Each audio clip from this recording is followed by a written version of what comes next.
President Trump held a press gaggle at Joint Base Andrews to address a range of national and international concerns. Economic outlook. The president painted a positive picture of the domestic economy, pointing to a record-breaking stock market and historically high employment levels.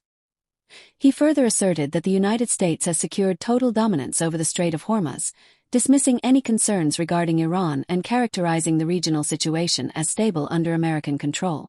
Security protocols.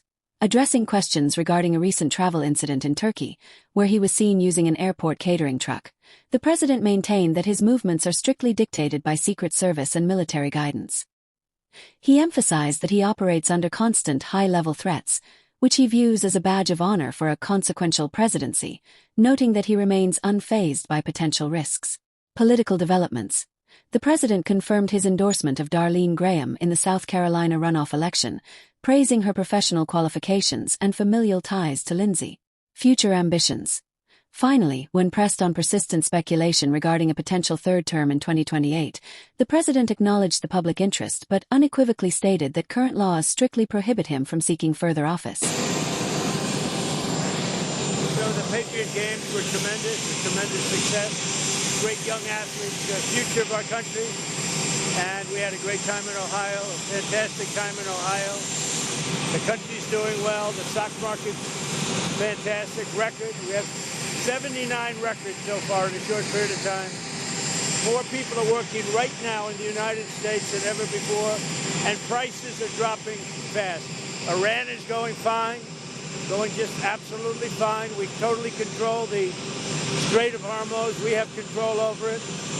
Nobody else, only us. Our Navy is unbelievable, and things are going great for our country. Go ahead. President, can you tell us about your ride on the airport catering truck in Turkey? Why did you need to do that? Well, it's only up to Secret Service. I just follow what they'd like to do.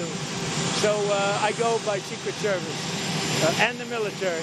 They wanted me to go on a different flight, a different plane, equal safety, but they wanted me to do it, so I do it. I do what they say. What was the nature of the threat? There was a threat out there. I didn't really ask too much about it. I get a lot of threats. President, Darlene Graham has made it to the runoff election in South Carolina. What are you going to do to help her get over the finish line?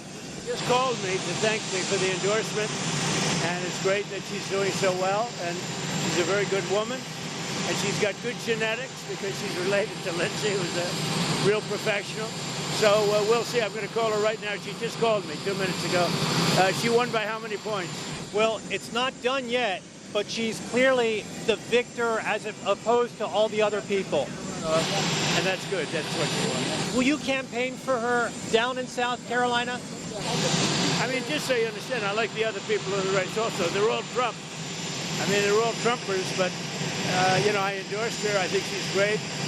It's really in honor of her brother, and she's really a very smart woman. You know, Lindsay loved his sister. More than anything else, he would tell me about his sister, that she's just outstanding. Yeah, he actually said, she's better than him. That was hard for Lindsay to say. So she's out there. She's doing a great job.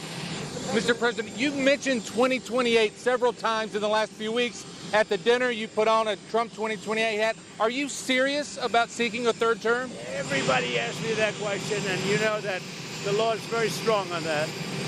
I'd love to run, but the law is very strong. I get asked by well, even tonight, they're screaming at the event, 2028. No, everybody wants me to do it, but the law is very strong.